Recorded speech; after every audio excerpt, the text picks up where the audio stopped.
Good morning students. आज हम start करेंगे बच्चों एक्सरसाइज 9.3 फ्रॉम एनसीईआरटी। ठीक है, तो इसमें हमें सीखना है formation of a differential equation when general solution is given.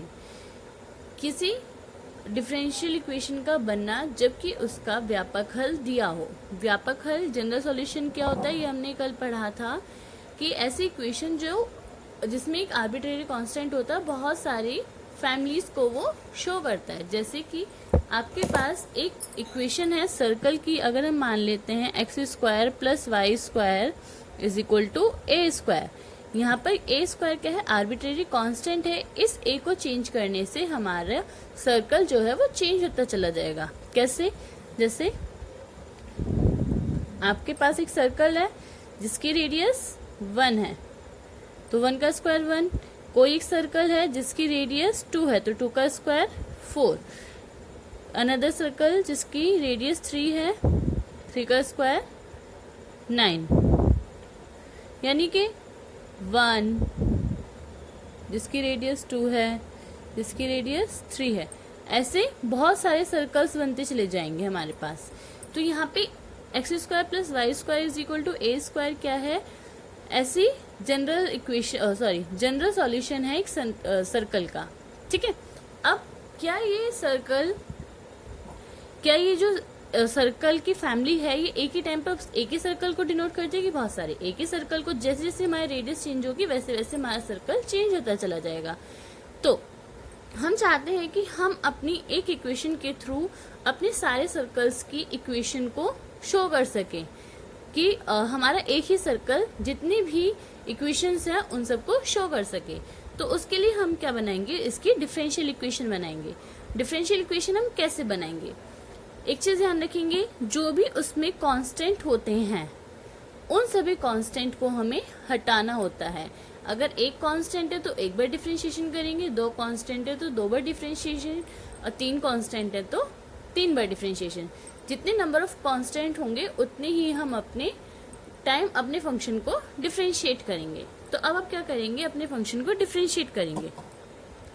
तो ये क्या आएगा, differentiate equation 1 with respect to x। तो 2x plus 2y dy upon dx is equal to 0। तो 2y dy upon dx plus 2x is equal to 0। 2 common लेके cancel, dy upon dx into y is equal to minus x, dy upon dx is equal to x upon y। तो हमारा ये जो circle की family equation है, differential equation, ये एक ऐसी इक्वेशन है जिसमें आपका सर्कल की सभी इक्वेशंस को वो डिनोट करता है। ठीक है, जैसे कि हम एक अनदर इक्वेशन ले सकते हैं, y is equal to m x plus c. अब ये जो y is equal to m x plus c है, इसमें हमारे 2 कांस्टेंट है, एक तो हमारी प्रवणता है और एक हमारा कांस्टेंट है। जैसे जैसे हमारा कांस्टेंट चेंज होता जाएगा वैसे वैसे हमारी इक्वेशन चेंज होती चली जाएगी। जैसे अगर आपका इक्वेशन क्या है, y is equal to x है, कांस्टेंट 0 है और m 1 है, तो हमारी इक्वेशन क्या होगी, y is equal to x, y is equal to x line 45 degree का एंगल बनाती है। अब c 0 होने पर यहाँ पर m आपका 1 है और c भी 0 है, और जब आपका m माइनस 1 है और c 0 है तो आपकी क्या होगी, y is equal to minus x, ऐसे जाएगी।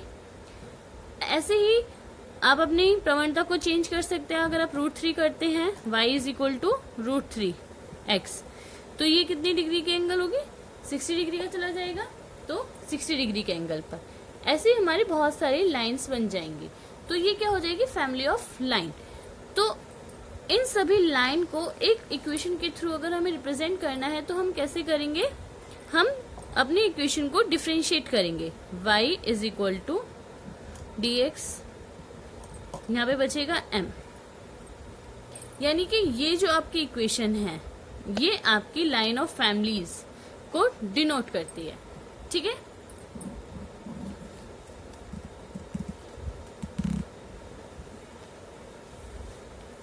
अब हम क्वेश्चन करेंगे इक्वेशंस में। हमें करना क्या होगा, सिर्फ जितने भी कांस्टेंट हमें दिए गए होंगे उन कांस्टेंट को एलिमिनेट करके अपनी डिफरेंशियल इक्वेशन बनानी होगी। और सेकंड चीज, जब हमें कोई जनरल इक्वेशन दी गई है तो उससे हम अपनी इक्वेशन कैसे बनाएंगे। तो पहले हम सीखेंगे कि जब आपको जनरल सॉल्यूशन दिया गया है तो उसकी डिफरेंशियल इक्वेशन क्या होगी। अब आपके पास फर्स्ट इक्वेशन है x upon a plus y upon b is equal to 1। x आपका वेरिएबल है, y आपका वेरिएबल है, a कांस्टेंट है, b भी कांस्टेंट है। अभी यहाँ पर आपके दो कांस्टेंट है ना, तो आप अब क्या करेंगे, अपने फंक्शन को दो बार डिफरेंशिएट करेंगे। ठीक है, तो सॉल्व करते हैं हम अपने क्वेश्चन को। x upon a plus y upon b is equal to 1। Equation 1, differentiate with respect to x के सापेक्ष अवकलन करने पर।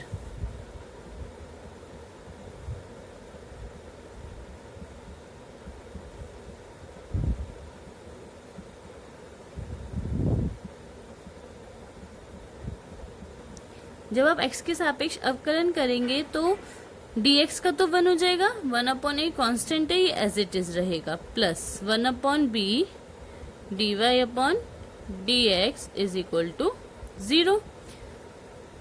1 अपॉन ए को उधर ले जाएंगे, dy अपॉन dx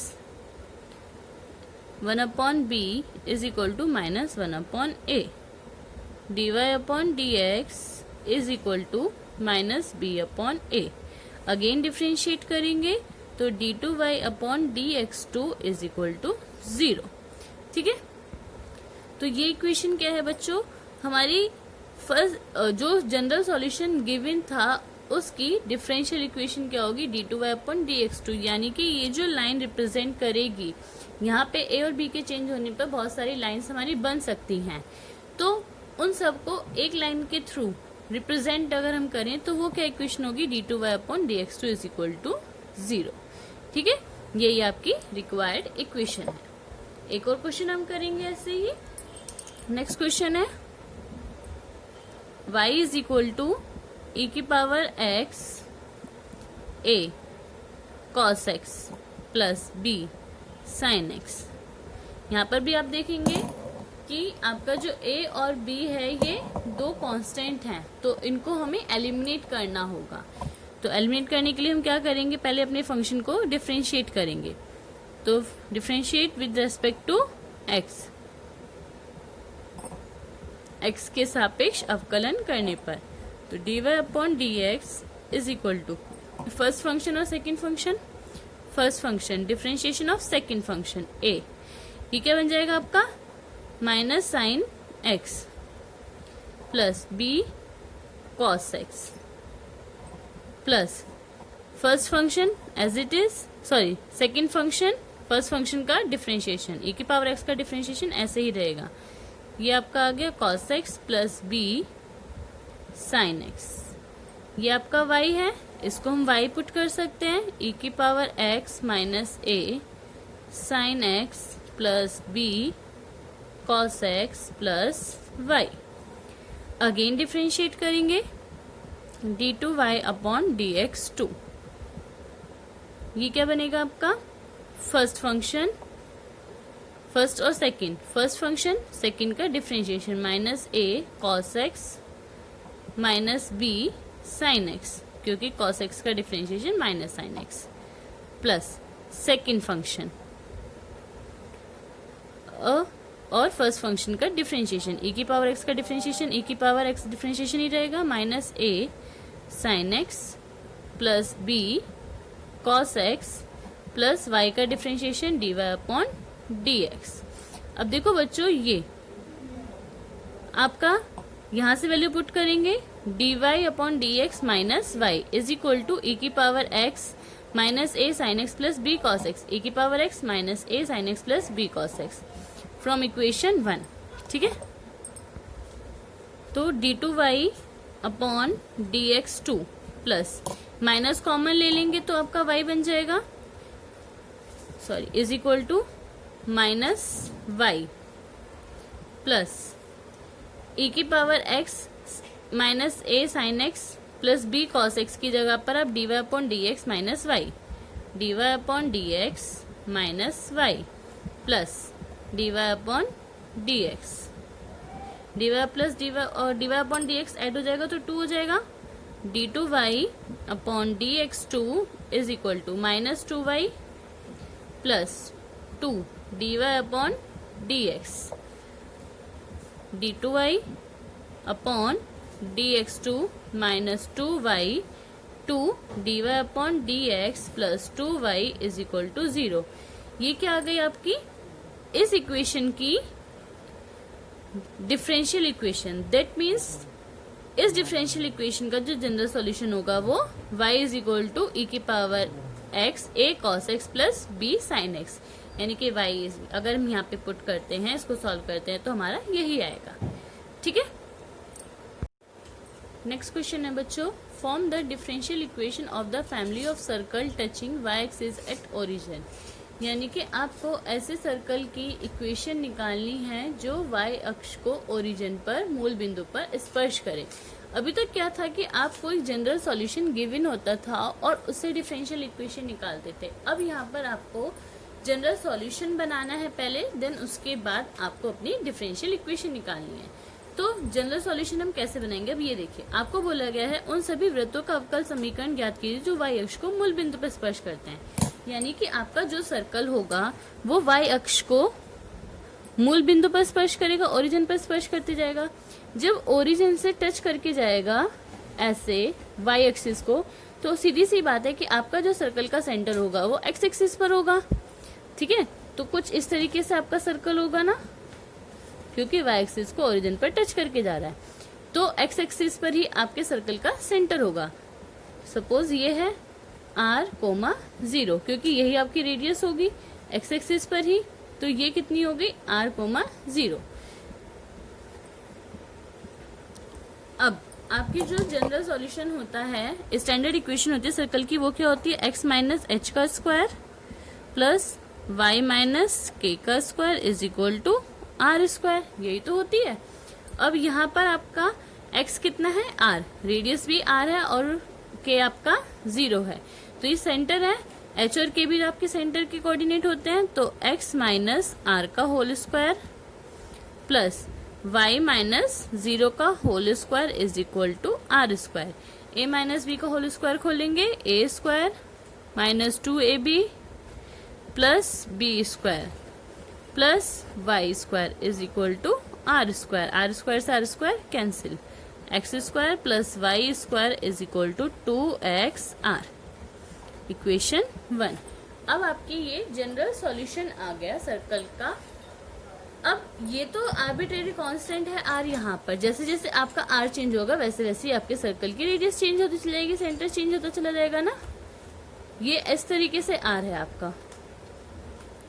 अब ये जो इक्वेशन है ये आपके एक सर्कल को डिनोट करेगी एक टाइम पर, क्योंकि जैसे r चेंज होगा वैसे ही आपके सर्कल चेंज हो जाएगा। अब हमें एक ऐसी इक्वेशन बनानी है जो कि एक ही टाइम पर बहुत सारे सर्कल्स को, यानी कि सर्कल की जितनी भी फैमिली है उन सभी को डिनोट कर सके। तो हम क्या करेंगे, अब अपने आर्बिट्रेरी कांस्टेंट को एलिमिनेट करेंगे, जिससे ना ही आर्बिट्रेरी कांस्टेंट रहेगा और ना ही हमारा सर्कल चेंज होगा बार बार। तो अब क्या करेंगे, एक ही r है ना, एक ही कांस्टेंट है, तो अब क्या करेंगे, एक बार डिफरेंशिएट करेंगे। तो डिफरेंशिएशन करेंगे विद रेस्पेक्ट टू x, तो 2x plus 2y d y upon d x is equal to 2r। आप क्या करेंगे, अब r तो हमारे यहाँ से एलिमिनेट नहीं हुआ ना, तो r की इक्वेशन वैल्यू हम इक्वेशन 1 से पुट करेंगे, क्योंकि हम डिफरेंशिएशन तो एक ही बार करेंगे, एक ही कांस्टेंट है, plus 2y d y upon d x. 2r की वैल्यू कितनी हो जाएगी, x square plus y square upon x. ठीक है, तो 2x plus 2y d y upon d x is equal to x plus y square upon x.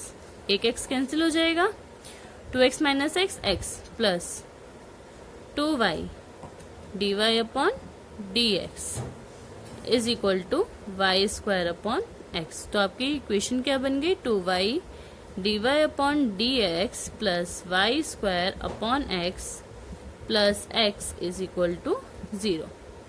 ठीक है, तो हमें करना क्या होगा, जो भी आपको ये कंडीशन दी जाएगी उस कंडीशन से पहले आप अपना जनरल सॉल्यूशन बनाएंगे, फिर उसके बाद अपनी इक्वेशन बनाएंगे।